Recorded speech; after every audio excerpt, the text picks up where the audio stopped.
mahasiswa adalah rakyat dan mahasiswa lahir dari rahim rakyat dan akan terjun ke rakyat dan berorientasi pada kepentingan rakyat.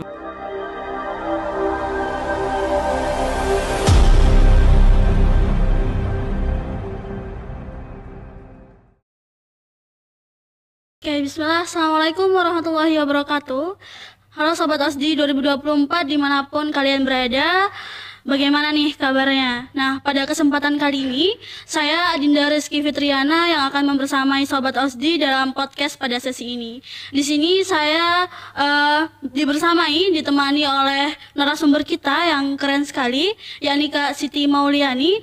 Beliau merupakan Presiden Mahasiswa BMKM UMY periode 2023-2024. Beliau juga merupakan mahasiswa aktif Fakultas Hukum angkatan 2020. Nah, mungkin kita sapa dulu narasumber kita. Assalamualaikum, halo Kak Siti. Waalaikumsalam, halo. Oke, mungkin Kak Siti bisa sapa dulu nih sobat-sobat OSDI yang sedang menonton podcast. Oke, sebelumnya selamat siang teman-teman atau di jam berapapun teman-teman nonton. Sebelumnya perkenalkan, namaku Siti Mauliani, aku selaku Presiden Mahasiswa dan aku aktif di Fakultas Hukum Universitas Muhammadiyah Yogyakarta. Mungkin itu dulu sih. Baik, gimana nih kabarnya Kak Siti hari ini? Alhamdulillah baik banget. Oke, baik. Sobat OSDI sekalian, pada podcast kali ini kita akan berbincang bersama Kak Siti mengenai pentingkah kehidupan berorganisasi bagi mahasiswa baru. Baik Kak Siti, apakah ada tanggapan nih dari Kak Siti sendiri mengenai pentingnya kehidupan organisasi bagi mahasiswa baru? Oke, sebenarnya kalau kita berbicara terkait penting atau enggak organisasi, sebenarnya kita bisa berbicara sebagai perspektif mahasiswa nih. Nah, mungkin momentumnya adalah mahasiswa baru ya, karena yang bentar lagi bakal masa ta'aruf dan serangkaian lainnya. Mungkin podcast ini ditujukan untuk referensi nih, kira-kira pandangan buat mahasiswa penting atau enggak sih buat organisasi. Nah, kalau bagi aku sendiri, berorganisasi itu menjadi bagian penting dalam kehidupanku sebagai mahasiswa. Kenapa? Karena organisasi akan menjadi wadah pertama aku bisa berproses akan diriku sendiri, terutama ketika kita memilih berorganisasi itu atas kesadaran penuh kita mau berorganisasi di organisasi mana, dan organisasi apapun yang mungkin nanti ditempuh sama teman-teman mahasiswa, baik itu di organisasi internal kampus maupun eksternal kampus, itu akan menjadi wadah yang kemudian tepat untuk teman-teman mahasiswa menemukan bagaimana sih kultur atau budaya nih sebagai mahasiswa aktif atau sebagai mahasiswa yang mungkin berkecimpung di dalam organisasi tersebut. Nah, mungkin itu sih, jadi pandanganku terkait apakah penting atau enggak berorganisasi bagi aku cukup penting gitu untuk sebagai mahasiswa. Karena akan membentuk pengalaman, juga akan menjadi prosesnya bagi mahasiswa juga. Mungkin itu sih. Oke, baik. Seperti yang kita tahu juga ya teman-teman, kalau organisasi bagi mahasiswa baru itu merupakan proses pembelajaran yang kaya akan nilai dan juga pengalaman yang dapat membantu teman-teman mahasiswa baru itu menjalani kehidupan profesional dan juga pribadi di masa mendatang. Nih, aku ada beberapa pertanyaan nih buat Kak Siti. Mungkin yang pertama itu mengenai apa aja sih manfaat yang dapat diperoleh mahasiswa baru tuh ketika join atau ikut atau bergabung di organisasi. Oke. Kalau ditanya kira-kira apa aja manfaat atau apa aja sih benefit dari bergabung di organisasi, tentu banyak ya. Karena tadi yang sudah aku sebutkan juga sebelumnya bahwasanya organisasi ini menjadi wadah awal sebagai mahasiswa untuk bisa berkecimpung di kumpulan orang yang mungkin akan sangat banyak banget keragaman di dalamnya. Nah, apa sih manfaat dari gabung organisasi? Yang pertama, kita akan menemukan dinamika baru yang mungkin nggak pernah kita temukan di meja belajar atau di dalam ruang kelas kuliah teman-teman. Kenapa? Kerap kali ketika berorganisasi kita akan lebih terbentuk entah secara karakter, entah secara pemikiran kita, bagaimana kita mengelola permasalahan atau bagaimana problem solving kita, atau kita bisa dapat terkait insight-insight baru terhadap pandangan-pandangan yang lebih luas, sehingga saya rasa organisasi ini akan menjadi hal yang cukup krusial ya sebagai di dalam kehidupan mahasiswa, apalagi bagi mahasiswa yang memilih aktif gitu. Nah, sekarang pun kalau kita lihat di ranah luar ya, kadang organisasi ini jadi bagian penting juga tuh di dalam CV mahasiswa-mahasiswa. Jadi kalau ditanya pentingnya apa berorganisasi dan manfaatnya apa, banyak banget gitu. Itu sih. Oke, mungkin kita lanjut di next question tuh mengenai bagaimana pengalaman organisasi dapat membantu mengembangkan keterampilan sosial dan juga kepemimpinan mahasiswa baru? Melihat Kak Siti yang sudah berdinamika di organisasi, atau Kak Siti bisa share mengenai pengalaman Kak Siti nih, bagaimana sih organisasi itu dapat membantu mengembangkan keterampilan sosial dan juga kepemimpinan diri sendiri gitu. Oke. Sedikit bercerita ya. Aku mulai berorganisasi itu dari aku mahasiswa baru. Kebetulan aku angkatan 2020 dan aku bisa dibilang angkatan yang 1 tahun pertama di masa kuliah itu aku online, jadi dari rumah. Tapi aku sudah coba mulai gabung karena waktu itu meskipun kondisinya online, organisasi-organisasi atau komunitas-komunitas terkhusus di Fakultas Hukum itu nggak mati. Jadi tetap melakukan rekrutmen dan lain sebagainya. Aku coba ikutin. Kayak aku coba ikut komunitas debat, aku coba ikut Ikatan Mahasiswa Muhammadiyah, dan sampai hari ini aku juga aktif sebagai kader IMM. Jadi kalau ditanya gimana sih pengalamannya, tentu banyak banget proses yang aku lalui. Pun aku nggak akan pernah bilang bahwasanya di organisasi teman-teman akan selalu merasakan kesenangan, tapi di dalam organisasi lah teman-teman akan merasakan banyak banget berbagai macam dan beragam banget dinamika yang akan teman-teman rasakan di dalamnya. Dan salah satunya gimana sih organisasi ini bisa membentuk diri dan keterampilan diri. Yang pertama, organisasi itu bisa menjadi tempat kerja kecil-kecilan menurutku. Karena emang di dalam organisasi kan ada kepanitiaan, ada program kerja, ada manajemen permasalahan, atau ada konflik yang kita temukan. Nah, dari dinamika-dinamika tersebut, tentu sebagai anak organisasi, sebagai orang yang aktif, kita akan mulai terbentuk nih bagaimana kita mampu menghadapi dinamika-dinamika tersebut.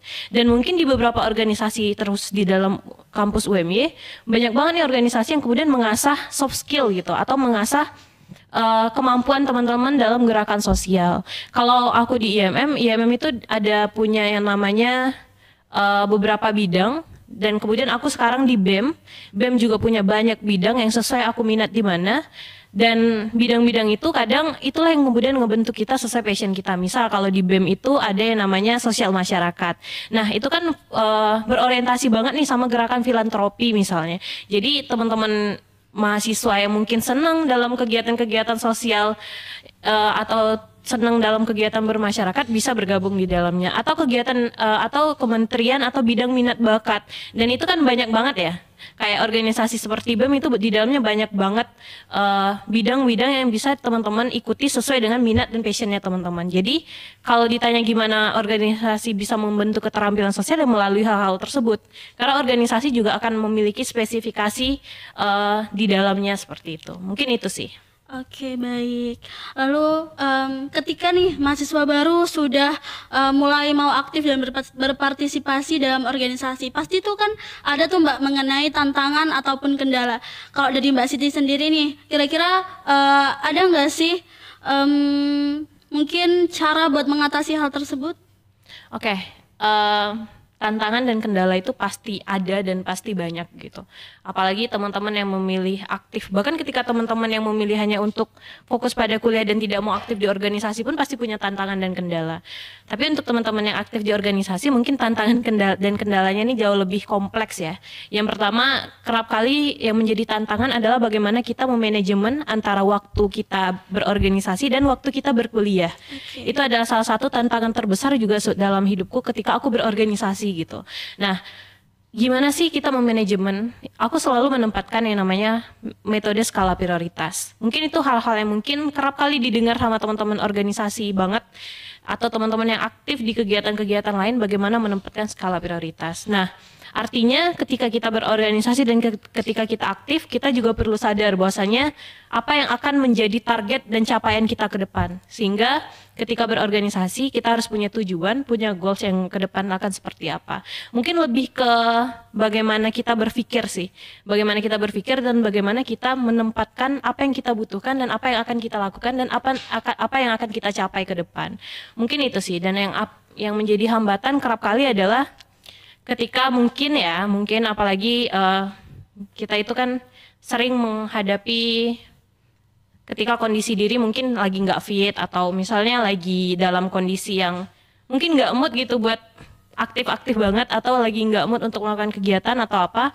Banyak sih hambatan, cuman saya rasa hambatan itu yang paling bisa menjawab bagaimana mengatasinya adalah diri sendiri. Karena diri sendiri saya yakin paling kenal diri kita sendiri seperti apa, dan paling tahu apa hal yang bisa membantu kita menghadapi hambatan yang mungkin menjadi hal yang kita hadapi saat ini. Mungkin itu sih. Oke, baik. Ternyata berdinamika di organisasi itu memang ini ya berpengaruh mengenai prestasi ataupun kehidupan seorang mahasiswa gitu ya, Mbak ya. Mungkin ini last question buat Mbak Siti, itu mengenai seberapa penting sih jaringan pertemanan ataupun relasi yang terbentuk dalam organisasi bagi karir masa depan mahasiswa baru gitu. Oke. Jadi membentuk jaringan dan relasi itu juga salah satu hal penting yang harus mulai kita cicil dari sekarang. Nah, jaringan relasi itu bukan hanya dengan orang-orang yang mungkin hari ini udah punya nama yang cukup besar ya, atau dengan perusahaan-perusahaan besar. Jadi jaringan-jaringan itu terbentuk dari hal-hal kecil, sekecil kita mengenal siapa teman kita atau siapa orang di lingkungan kita sekitar. Nah, sepenting apa sih jaringan dan relasi ini? Jaringan dan relasi ini di masa depan akan kita gunakan atau akan kita temukan lagi manfaatnya seperti apa. Yang pertama mungkin aja nih, misal kayak lagi di kota mana gitu, tapi kebetulan kita ada teman dan kita bisa memanfaatkan jaringan itu gitu. Jadi jaringan dan relasi ini salah satu benefit yang didapat juga ketika kita berorganisasi. Apalagi ketika memilih aktif, kita akan jauh lebih luas jangkauannya untuk mengenal orang, untuk mengenal atau mengetahui banyak pandangan baru, insight baru dan orang baru, sehingga setiap orang itu punya apa ya? Punya keunikannya masing-masing. Setiap orang itu punya khasnya masing-masing dan setiap orang punya basic atau punya kemampuannya masing-masing dan kita juga punya hal tersebut. Jadi dengan kita semakin berelasi, semakin banyak mengenal orang, maka kita akan semakin terbentuk dari hal-hal tersebut. Mungkin itu sih yang kuanggap sebagai hal yang penting. Dan gimana sih relasi atau koneksi ini akan mempengaruhi karir? Karena kita nggak tahu di masa depan di mana kita akan meniti karir, kepada siapa kita akan bertemu, atau siapa yang akan menjadi teman berproses kita, atau siapa yang akan kita butuhkan. Makanya selagi menjadi mahasiswa baru atau menjadi mahasiswa, perluaslah relasi, perluaslah jaringan, entah itu dalam hal pertemanan, entah itu dalam hal berorganisasi atau jaringan-jaringan lainnya yang bisa dibentuk sejak kita masih menjadi mahasiswa aktif. Dan itulah yang akan saya rasa bermanfaat ketika kita udah mulai terjun ke masyarakat luas. Mungkin seperti itu. Oke, baik. Mungkin dari Kak Siti bisa ngasih closing statement nih buat teman-teman mahasiswa baru 2024. Oke. Sebelumnya mungkin yang menjadi closing statement adalah sebenarnya bingung sih ya apa yang bisa saya sampaikan pesan ini kepada teman-teman. Tapi teman-teman, menjadi mahasiswa itu adalah privilege dan itu tidak semua orang mampu dan tidak semua orang bisa berada di posisi tersebut.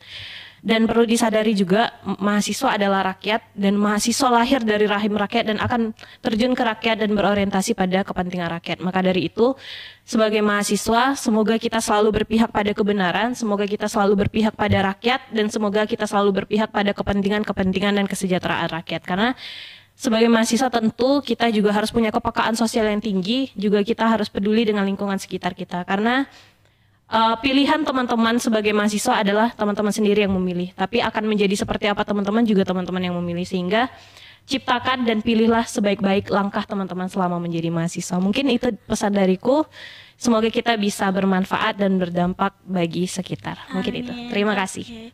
Terima kasih Kak Siti, semoga kita bisa berbincang lebih panjang lagi di lain kesempatan. Mungkin itu saja dari kami. Sampai jumpa di sesi podcast selanjutnya. Billahi fisabilil haq, fastabiqul khairat. Wassalamualaikum warahmatullahi wabarakatuh. Waalaikumsalam. Udah ya?